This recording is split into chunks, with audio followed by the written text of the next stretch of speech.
Good morning, students. Good morning to all. And last day we have studied about the warehousing and what are the documents are used in these warehousings. Today, just we will study the functions of warehousing, and after that we will go to the next lesson also. Functions of warehouses. So, what are the functions are providing by the warehouses, or what are the functions are takes place in these warehouses means some of the functions are there. First one is storage. So there is a time gap between the time of production and the time of consumption, and a gap between demand and supply. Normally, if you are producing any of the commodities, that commodities must have some of the gap between the time of production and the time of consumption. And like that, some of the demand of the supply also will be there. Whenever the demand is increased or the demand is raised, on the time only that produced product has to go into the market. But the producers will never wait for the demand arising. So before that he will be able to produce all the commodities in future's demand. But the produced commodities must be protected in any of the places. So we have to store all the produced commodities.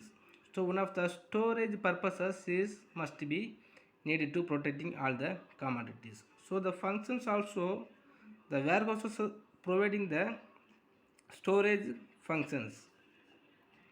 The surplus goods are stored properly for the purpose of supplying them at right place and the right time.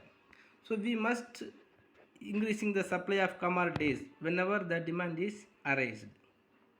But till that we have to protect the place in proper way. So the storage, the warehouses also providing the storage facilities for the produced commodities. Next, price stabilization. The price stabilizations also arised for the purpose of having the warehouses. So warehousing ensures price stabilizations by supplying the goods and when demanded. We will never know about the time of creating the demand for that commodities. But if the time the demand is increased, if you are not able to increasing the supply, the price will be increased on the basis of law of demand. Okay, but when we have the warehousing facilities, we can make the storage capacity or the storage purpose of the commodities. All the produced commodities will be stored in this warehousing, and whenever the demand is increased or whenever the demand for one commodity is raised, we can easily come to the commodities in the market. Then because of that the price will not be able to increase. So it acts as a cushion to absorb price fluctuations and supplies the goods at more or less uniform prices throughout the year. But 1 or 2 days maybe the demand will be there in this market, but within 1 week or within the proper time the supply of commodities will reach to the market. So because of that the price will never increase, the price always will be stabilized throughout the year. Next, equalization of demand and supply. So warehousing equalizes the demand and supply of goods by storing these goods when they are not demanded and releasing them when there is a demand. So the demand and supply will always will be equal, because when we have the warehousing facilities we can easily storage or we can easily store the produced commodities, and whenever the demand is arised at the proper time, at the spot of the time, we can providing the supply of commodities, then always the demand and supply will be as equalizations. So when the demand and supply is being in equalizations, so there is no need to increasing the price supply. So thus the consumers get the commodities regularly even during the off-season periods. Some type of the commodities is produced in this off-season only. But when we have the warehousing facilities, we can easily store that commodities, and it will commodities also easily get in the off season also. Next, business finance. So based on the goods deposited in a warehouses, the depositor can get finance from banks and other financial institutions by showing the receipt issued by the warehouse keepers. So when we are stored or when we are stored the commodities in any of the warehouses, we will get or the producers will get the warehouse keeper receipt. The warehouse keeper receipt is one of the document is provided by the warehouse keepers.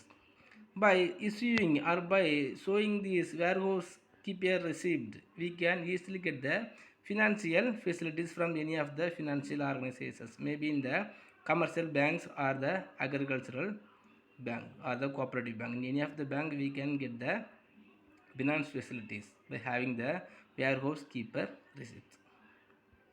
Next, risk bearing. So in case of damage to the goods, warehouse keeper compensates the loss caused to the owner of the goods. Thus, the warehouses bear the loss of risk involved in storage of goods. So after submitting the produced commodities to the warehouse keeper, the warehouse keeper will get all the responsibility to protecting the commodities, and the producers or the wholesaler also will be leaving from the responsibility to protect that commodities. When the goods are stored in this warehousing, the full time the warehouse keeper only will get the responsibilities. Suppose in case any of the deteriorations or damage is arised in the commodities from the warehouse, so the warehouse keeper only will take all the risk. So the risk bearing capacities also will be held by the warehouse. Next, preparation for sale. So modern warehouses undertake the functions of sorting, packing and labeling for the purpose of making the goods suitable for marketing. So hence warehousing is needed for making the goods suitable for sales. So the wholesaler or the producers will be submitting or after submitting the produced commodities in this warehouse, the warehouse worker only will be doing all the work such as sorting, packaging and labeling. It will be purpose of making the goods suitable for the marketing. So after arranging the demand, we will never do any of this work. So when the time of protecting the goods in this warehouse itself, so all the workers will doing the goods. Next, widening the marketing area. So the warehouse also providing or it will be helpful to widening the marketing area to the producers. A manufacturer can sell the goods to the different marketing areas by establishing branch warehouses or taking the service of rental warehouses at the required places. Thus, warehousing widens the market for the goods. Whenever we have in the need of the warehouse, so the warehouses always will be built or constructed or located in the nearby the marketplaces. So whenever the extent of the warehousing, the number of warehousing, it will also creating the widening the market area also.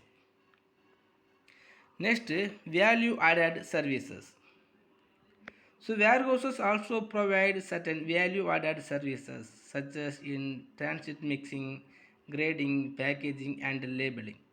Sometimes goods are repacked and labeled against at the time of inspection by prospective buyers. So whenever we are stored our commodities in this warehousing, these all the commodities will get the value added services provided by the warehouse workers. Okay students, then we have completed the chapter 13 warehousing.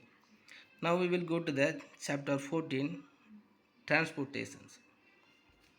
The transport services facilitates the smooth carriage of goods from the place of producers to the place of consumers. The transports, why we are going to study the transportations in this commerce means the transportations also one of the aid to the commerce. So we must study about the transportations and the need and the functions and the advantages of different type of the transports. The transport also facilitates traveling of people from one place to another place, and the commodities also will going to one place from another one of the place by using the transport facilities only. So according to the KK Saxena, he is one of the commercialist persons. He is defined the transport. The transport system act with the reference to the area it serves in the same way as a candle does in a dark room. How one candle is used to the peoples when we are being in the dark room. Like that, the transport also using reference to the area, because all the commodities has to be reached in the hands of consumers from the hands of producers. So without having the transport facilities, it is not possible. Then how the produced commodity is going to reach the consumers with the help of different type of the transport only we will studying in the transportations. So the transport includes all the clerical, mental and manual occupations involved in this operation of road, rail, canal, sea and air transport. Goods have no use unless they are made available at a place where and when they are wanted. Whenever we want to create or arranging the demand, that time we have to consume, otherwise we have to supply the commodities. The transport is an integral part of commerce. It is a means to carry men and materials from one place to another one of the places for the purpose of consuming any of the commodities. So next, the types of transports. So the commodities and the men's also moving from one place to another one of the places by using the different type of the transports. So what are the types of transports are there? First we will study about the surface transport, the earth transport. In the surface transport, the people and goods by land vehicle is known as a surface transport. It is also called as a land transport. So in this land, what type of the transports are used to moving the commodities from one place to another one of the places? First one is pack animals. So animals like horse, mule, donkey, camel and elephant etc. are used for carrying small loads in backward areas like hilly tracts, forest regions and deserts, known as pack animals. Normally are not now, once upon a time, so all the producers or the sellers are using the pack animals such as the donkey, camel, elephant only to moving the commodity from one place to another one of the places. So generally the pack animals serve area which are inaccessible to modern means of transport. Wherever we are not able to use the modern transports, from where we have to use the pack animals only. So animal transport has also played a significant role where there is no road and railway transport. Still, some of the peoples in this tribals area are using the pack animals only to purchasing or selling the commodities. Next, bullock carts. So it constitutes the predominant form of rural route transport in India for goods traffic and to some extent for the passenger traffic. It links up the villages with the nearby markets and railway stations. It carries the produce for sale the market and consumer goods to the villages. So bullock carts means another one of the types. I don't know whether we will see or not. But the bullock carts also used in the small rural areas and wherever the producers or the agricultural producers are producing the agricultural product. The agricultural product might have also used in the bullock carts only. Next, road transport.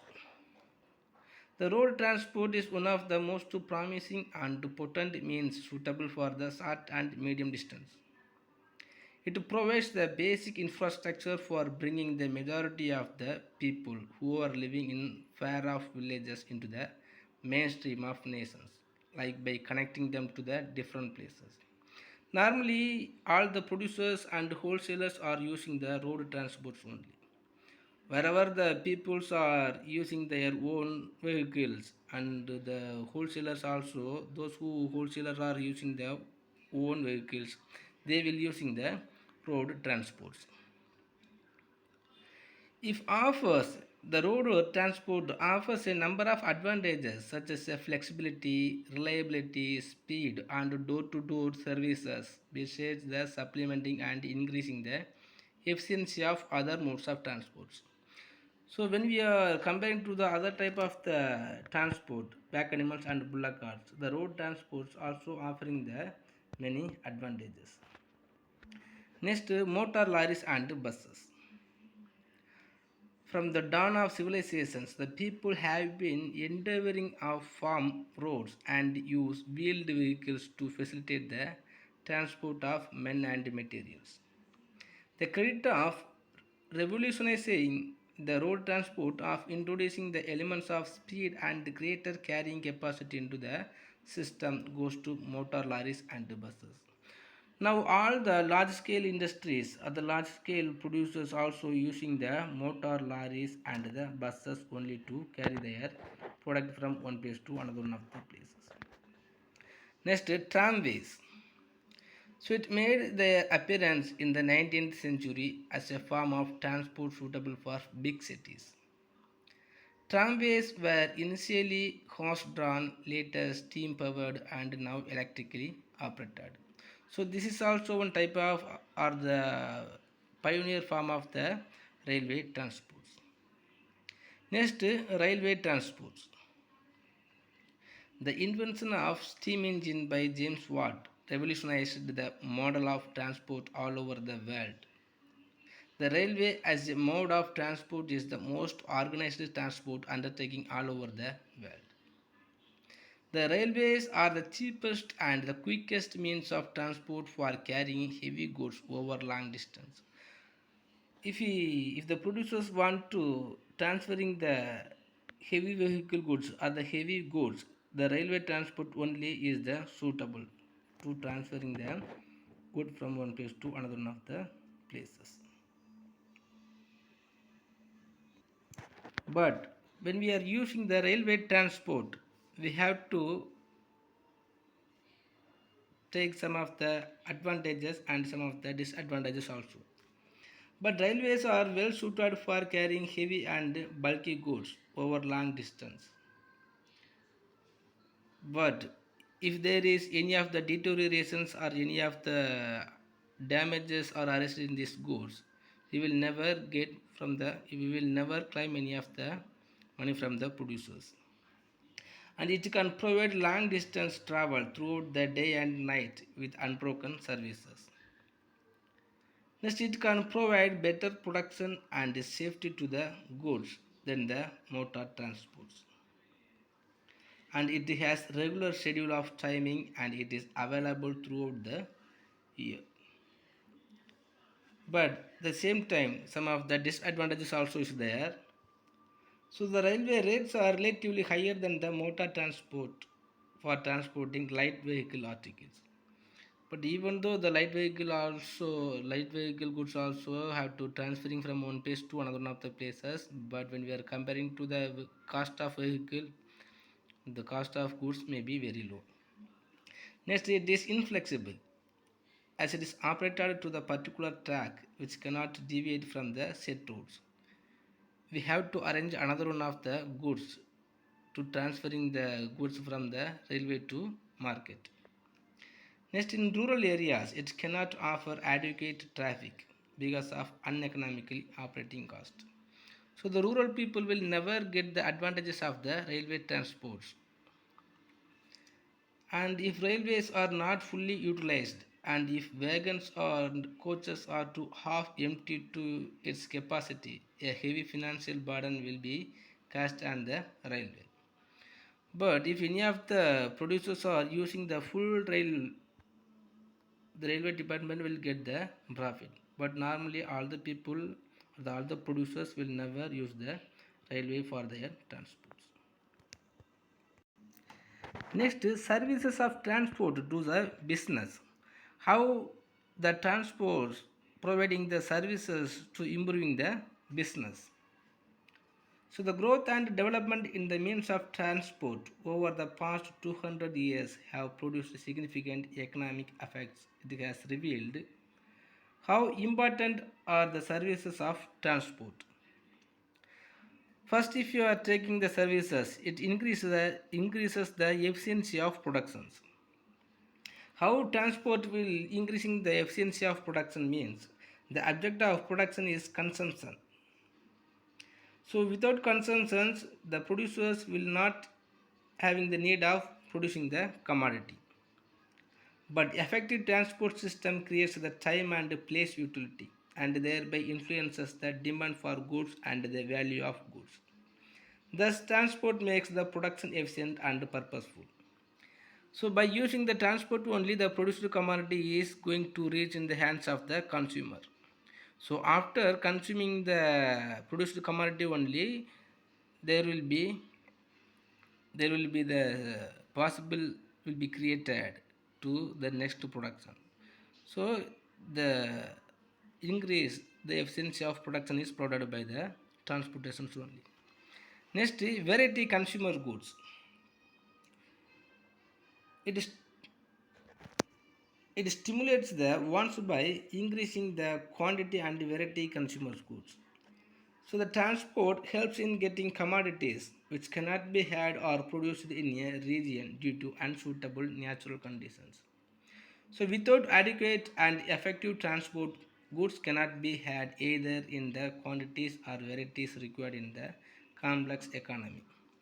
So whenever using the different type of the transports, some of the goods cannot able to produce in our domestic nations, but by using the air transport or the ship transport or the ocean transport, we can get that commodities. So the consumers will be able or will have the chance to consuming the variety types of goods. Next, expand the market. So the primary functions of transport is to enable the physical distribution of goods at global level. So the distribution of goods must take place easily, economically and speedily. It provides the chance of expanding national and international market. So because of the arrival of new commodities, the domestic market also will be extended. Whenever the domestic market is going to expand, so the domestic entrepreneur also will be increased, and because of that the employment opportunity also will be created. Next, the transport will help in the price stability by distributing goods all over the country. When we are using the transport, we will get all the type of the commodities in the proper time whenever the demand is arised. If there is no transport facilities, we will never get the commodities when the time of demand is arising. So when the demand is arising and if there is no possibilities to increasing the supply of commodities, the price will be increased. So because of the usage of transport only, we will get the all type of commodities in the proper time in all type of the market, and because of that the price of all type of commodities will be as stabilized or equal or the reasonable. Next, it aids to economic growth. The movement of raw materials, fuel, labor, and finished product, and the mobility of capital and technical know-how transport playing a remarkable role in the growth of all industries from agricultural to manufacturing. So normally in all the nations or all the domestic nations also have to be in the situation of depending upon the one sector to another sector. For example, the industrial sector must be depending upon the agricultural sector for their raw materials. So many of the raw materials to the industrial sectors is taken from the agricultural sectors only. So without having the transport facilities, we will never transferring the goods from one place to another one of the places and one sector to another one of the sectors. So not only that, the fuel and some of the labors and the finished product also will be moving from one place to another one of the place or one nation to another one of the nations, and some of the technical know-how or the technical knowledge also will be transferring from one nation to another one of the nations. Then all the nations economic also will be developed. So even the lower developed countries also will have the chance to develop. Next, mass production. So the transport will help in specialization and mass productions. The specialization means the divisions of complex process of production into a number of separate processes, so that each person and group specializes in each and every process. It has been extended to international level also. So already we have studied when we are when we have the good chance to producing the same commodity, the workers will get the specialized skill. Whenever the raw material or one of the production units are getting the raw materials and getting the possible to produce the same commodities throughout the year, their employee will get the specialized persons, and because of that, that production unit or that industries can have the more possible to increasing the productions. The mass productions will be available into the industries. Next, it encourages in innovations. The transport encourages innovations in product production and designing. So the transport provides plenty of opportunities to the producers to produce their product in the innovative and creative way, to catch up the wider market and reap more profit. So by having the transport facilities, the innovative entrepreneurs are going to encourage, and the innovations also will bringing into the commodities on the market. So the innovative commodities also have the chance to catch up the wider market, and they can reap more profit from that organizations. Okay students, so the transport also providing the more services to the business. First one is the efficiency of productions, and we will get the variety of consumer goods. Next, expand the market. Next, the helps in price stability and aids to the economic growth, and the mass productions will be increased, and the innovations, the entrepreneur will encourage in their innovations.